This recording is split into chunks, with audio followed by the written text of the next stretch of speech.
Comme on l'a déjà expliqué, moi je ne suis pas arrivé tout seul ici, je suis arrivé avec 7 autres équipes d'artistes, de ce qu'on appelle les artistes fabriques, ce qui est assez significatif quand même, et on va en retrouver un certain nombre dans l'ouverture de saison, puisqu'on va démarrer la saison avec la création d'Adeline Rosenstein, qu'on avait vue cette année avec Des cris ravages, et qui fait un travail de théâtre documentaire absolument singulier, parce que c'est à la fois un travail très rigoureux sur les matériaux qu'elle recueille et la façon qu'elle a de les travailler, et extrêmement créatif et ludique dans la façon ensuite de faire théâtre avec les matériaux qu'elle recueille. Et donc là, le Laboratoire Poison, c'est le titre de ce projet, va ouvrir notre saison. En fait, c'est un travail au long cours qu'elle a amorcé déjà depuis plusieurs saisons qui va se finir, aboutir là.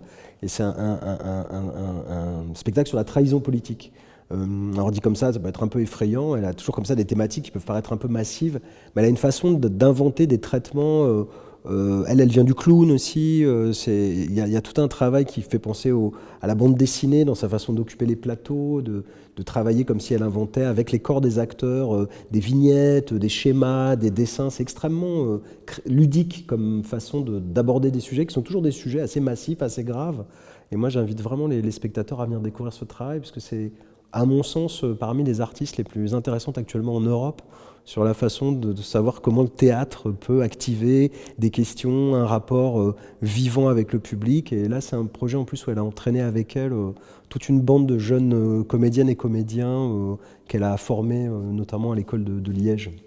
Donc ça va être un des moments forts de notre ouverture. Et puis en fait, dans le début de saison, on va retrouver Caroline Aubin, que j'ai cité tout à l'heure, puisqu'on va reprendre Homo sapiens avant qu'il parte en tournée.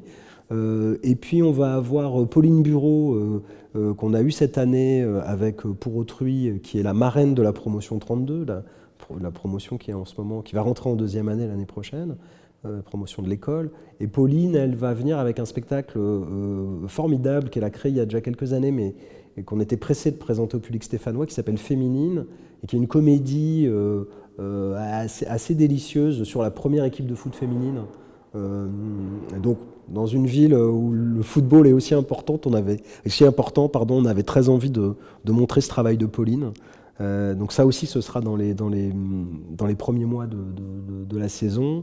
Et puis on aura aussi la création de Mayanne Barthès, qui est artiste associée également, artiste fabrique, et qui fait un travail qui mélange justement des amateurs et des professionnels autour de la question du restaurant, de la gastronomie, de la cuisine, et qui fait un travail assez ambitieux au fond, avec pas mal d'interprètes, et qu'elle a répété ici, et qui va venir se finaliser. Je crois qu'elle va d'abord le créer à Roanne, et puis ensuite il viendra ici à la Comédie. Ça s'appelle Le Plateau. Donc ça veut dire que comme ça, dans notre début de saison, on va retrouver 4 artistes qui sont très importantes maintenant dans l'imaginaire de cette maison. Ça, c'est un premier moment que je voulais raconter.